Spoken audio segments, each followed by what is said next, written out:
Knowledge knowledge for those who are interested in Buddhism as well as students of Buddhism. Section C. Translator of the Lotus Sutra. Shakyamuni supposedly taught his Lotus Sutra in Sanskrit, and after his death, all of the 28 chapters of the Lotus Sutra were compiled in sutra form also in Sanskrit. Then it was translated into many languages.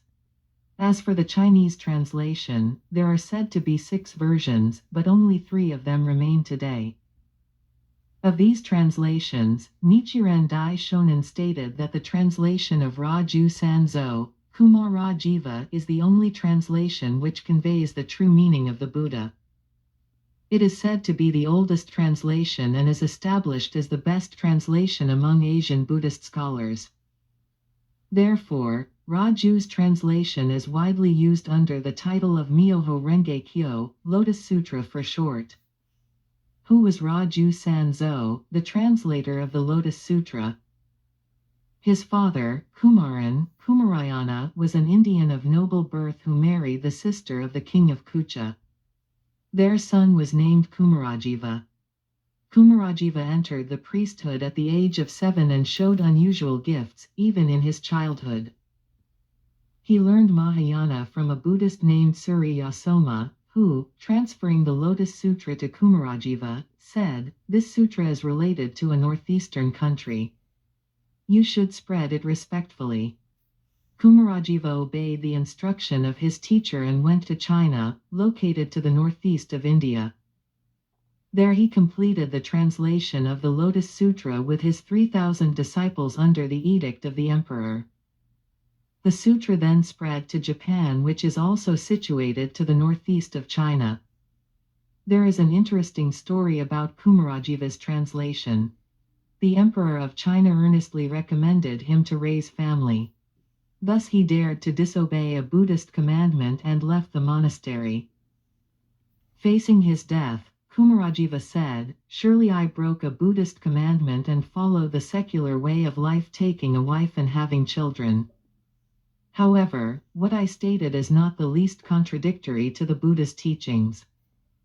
My impure body will therefore be burnt, but my pure tongue will remain unscorched. See it with your own eyes." His prophecy is said to have come true. Nichiren Dai Shonin states in the Gosho, all those who introduced the sutras from India to China total 187, including the sutras of both new and old translations, but none of them except that of Raju Sanzo are free from mistakes. He made an oath, saying, "I trade my body impure by taking a wife, but my tongue is pure since I never lied in Buddhism. When I die, you should burn my body. In that case, if my pure tongue is reduced to ashes, you may discard my sutra." This he used to say seated in a high position. All the people, both of high and low social status, wanted to die after Raju Sanzo. When finally he died, they burnt his body, and the impure parts were all reduced to ashes, but the pure tongue remained untouched with a blue lotus flower blooming on it. It radiated 5 colors of light and shone so brightly at night that it seemed as if it were day. In the daytime, it shone more brilliantly than the sun. This made the people ignore all the translations made by others, but the sutras translated by Raju Sanzo, especially the Lotus Sutra, spread to China with ease.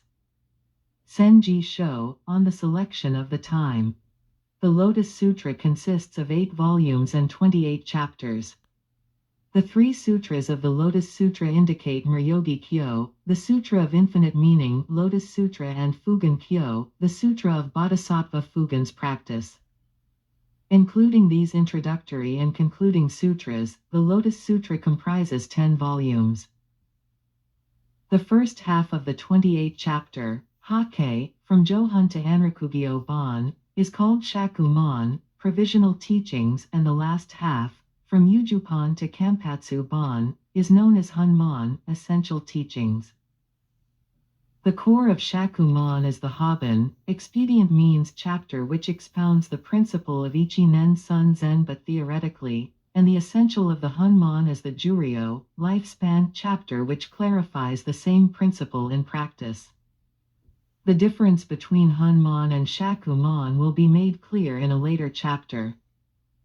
To put it simply, Shakuman is comparable to the image of the moon reflected on the pond and Hanman to the moon itself.